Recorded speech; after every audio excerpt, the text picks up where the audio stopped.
अगर समुद्र में 750 मीटर की गहराई से नीचे सबमरीन यानी कि पनडुब्बी जाती है तो उसमें इतना तेज विस्फोट होगा कि उसके चिथड़े उड़ जाएंगे। वहीं अगर एक नॉर्मल इंसान समुद्र में 1 किलोमीटर की गहराई से नीचे बिना ऑक्सीजन सिलेंडर के जाता है तो उसके लंग्स फट जाएंगे। वहीं अभी तक समुद्र की सबसे गहरी ज्ञात जगह चैलेंजर डीप है, जो लगभग 11 किलोमीटर की गहराई में है, जहां अब तक 8 लोग जा चुके हैं और जिंदा वापस आ चुके हैं। जबकि इतनी गहराई में किसी इंसान या मशीन का जाना जानलेवा साबित हो सकता है। अंतरिक्ष से देखने पर हमारी पृथ्वी नीले रंग की दिखाई देती है, जिसके पीछे समुद्र बहुत बड़ी वजह है। धरती के लगभग 71% हिस्से में समुद्र फैला हुआ है, जिसमें मौजूद पानी की वजह से पृथ्वी को नीला ग्रह कहा जाता है। लेकिन क्या आपने कभी सोचा है कि समुद्र के नीचे कौन सी चीज है? यहाँ हम समुद्र के अंदर नहीं बल्कि समुद्र के नीचे मौजूद चीज का पता लगाने की बात कर रहे हैं। समुद्र के नीचे क्या है? इस सवाल का जवाब जानने से पहले ये जानना जरूरी है कि समुद्र की गहराई कितनी है और यहाँ क्या कुछ गतिविधियां होती हैं। तो आइए शुरू करते हैं ये मजेदार वीडियो। समुद्र और जीवन। ये तो हम सभी जानते हैं कि धरती पर जीवन की शुरुआत समुद्र से ही हुई थी, जहाँ सूक्ष्म जीव और बैक्टीरिया ने जन्म लिया और बीतते समय के साथ जीवों की कई प्रजातियां अस्तित्व में आईं। ऐसे में ये कहना गलत नहीं होगा कि समुद्र धरती में जीवन देने वाले मुख्य तत्वों में से एक है, जिसके अंदर लाखों करोड़ों जीव जंतुओं की प्रजातियां निवास करती हैं। आज तक इंसान समुद्र का सिर्फ 5% हिस्सा ही खंगाल पाया है।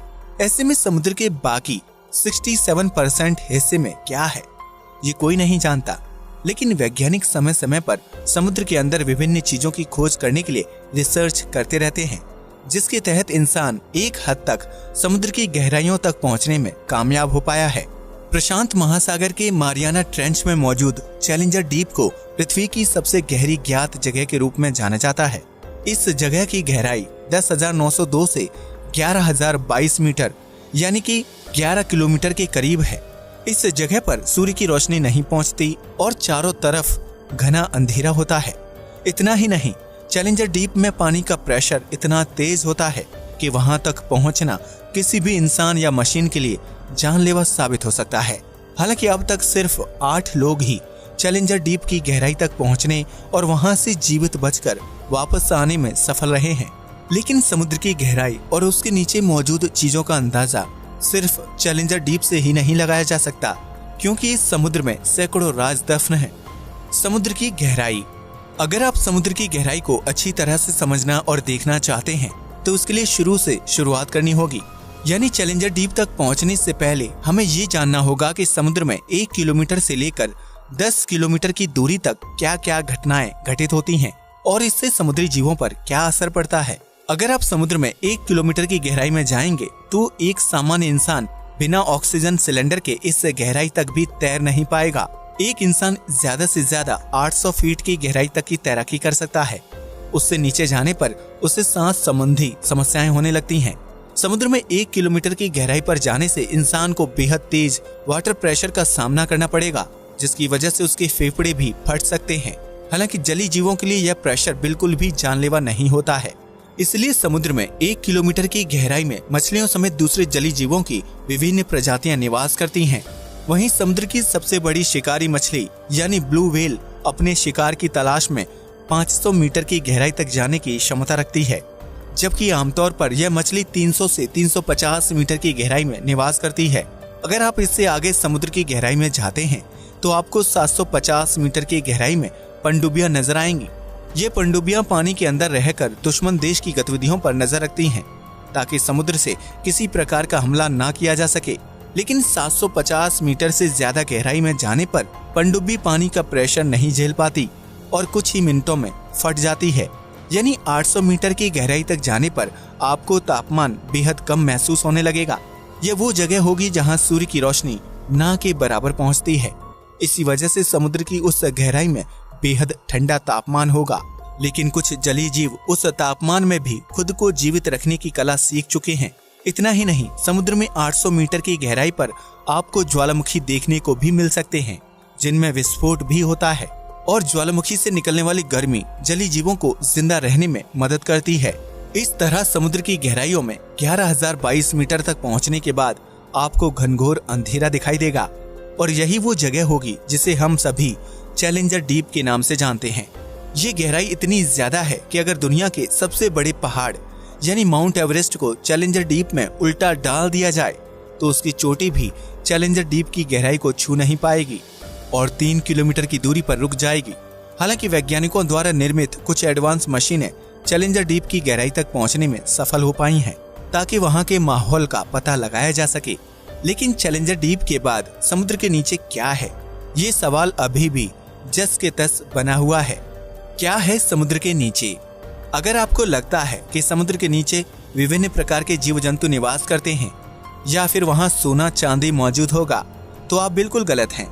समुद्र के नीचे क्या है ये जानने से पहले पृथ्वी की संरचना को समझना बेहद जरूरी है, क्योंकि पृथ्वी की संरचना ही ये तय करेगी कि समुद्र के निचले हिस्से में क्या कुछ मौजूद है।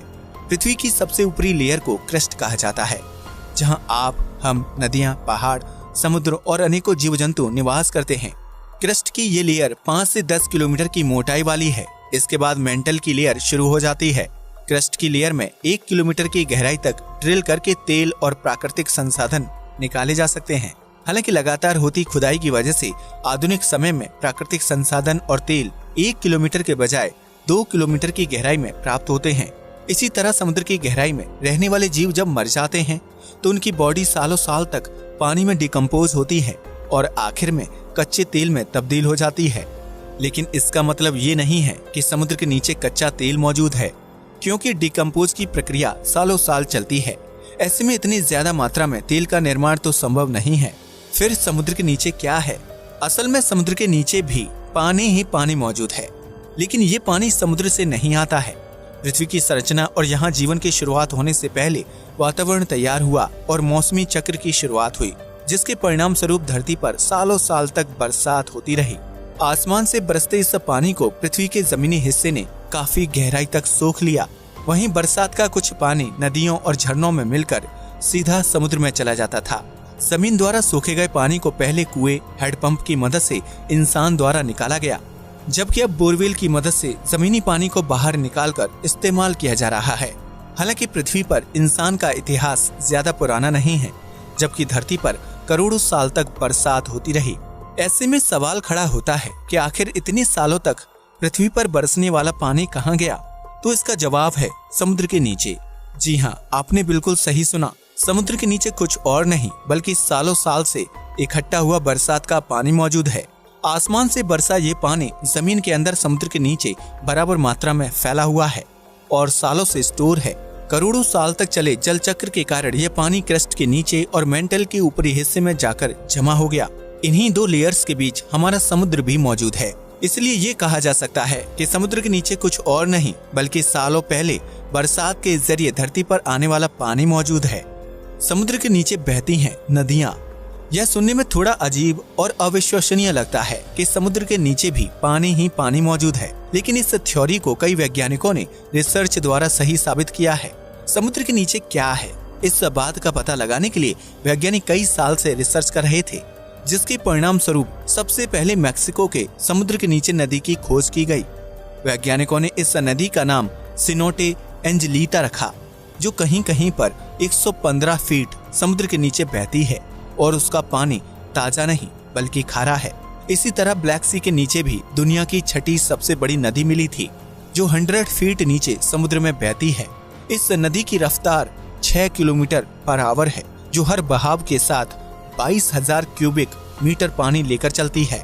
वैज्ञानिकों का मानना है कि सालों साल से समुद्र के नीचे इकट्ठा इस जल को समुद्री लहरों और सूर्य के प्रकाश की वजह से गति मिलती है, जिसकी वजह से यह पानी नदियों में तब्दील हो जाता है। हालांकि वैज्ञानिकों का मानना है कि समुद्र के नीचे पानी सिर्फ एक जगह जमा या नदियों के रूप में ही नहीं है, बल्कि यह झरनों के रूप में भी हो सकता है। समुद्र के नीचे कैसे बहती हैं नदियाँ? वैज्ञानिकों ने जब इस बात का पता लगाया कि समुद्र के नीचे नदियाँ बहती हैं, तो उनके बहाव के पीछे की वजह जानने के लिए लोग उत्साहित होने लगे। ऐसे में रिसर्च से पता चला कि समुद्र के नीचे नदी का निर्माण होने के लिए समुद्री पानी की डेंसिटी यानी कि घनत्व, धरती का घूमना और तापमान जिम्मेदार होता है। जब एक जैसी डेंसिटी वाले समुद्री पानी की मात्रा आपस में मिलती है तो उससे समुद्र के नीचे जमा पानी में नई धाराएं बनने लगती हैं। ये छोटी छोटी धाराएं एक साथ मिलकर बड़ी धारा का निर्माण करती हैं, जिसके परिणाम स्वरूप समुद्र के नीचे नदियां बहने लगती हैं। इसके अलावा समुद्र में सूर्य की रोशनी अलग अलग जगहों पर अलग अलग प्रकार से पड़ती है। ऐसे में समुद्र में किसी हिस्से का पानी बेहद ठंडा होता है तो किसी जगह पानी बेहद गर्म होता है। समुद्री पानी के तापमान में इस तरह की विभिन्नता की वजह से समुद्र के नीचे जमा पानी में धाराएं या हलचल पैदा होती है, जिसके बाद समुद्र के नीचे नदी का निर्माण हो जाता है। हालांकि इन दो कारणों के विपरीत समुद्र के नीचे नदियों का निर्माण होने के लिए धरती के घूमने की प्रक्रिया को सबसे ज्यादा जिम्मेदार माना जाता है। पृथ्वी लगातार अपनी धुरी पर घूमती रहती है, जिसकी वजह से जमीन के अंदर जमा पानी में कंपन और हलचल होती है। यही हलचल छोटी छोटी धाराओं को जन्म देती है, जिससे एक बड़ी धारा का निर्माण होता है और परिणाम स्वरूप समुद्र के नीचे नदियां बहने लगती हैं। समुद्र के नीचे धरती के घूमने की वजह से निर्मित होने वाली सबसे बड़ी नदी को गल्फ धारा के नाम से जाना जाता है। यह नदी इतनी बड़ी है कि अगर दुनिया के सभी नदियों का पानी एक साथ मिला दिया जाए तब भी गल्फ की धारा का आकार बड़ा ही होगा। इस धारा में बहने वाले पानी को अंतरिक्ष में घूम रही सैटेलाइट से भी आसानी से देखा जा सकता है, क्योंकि इसका नीला रंग जल्दी से ध्यान खींचता है।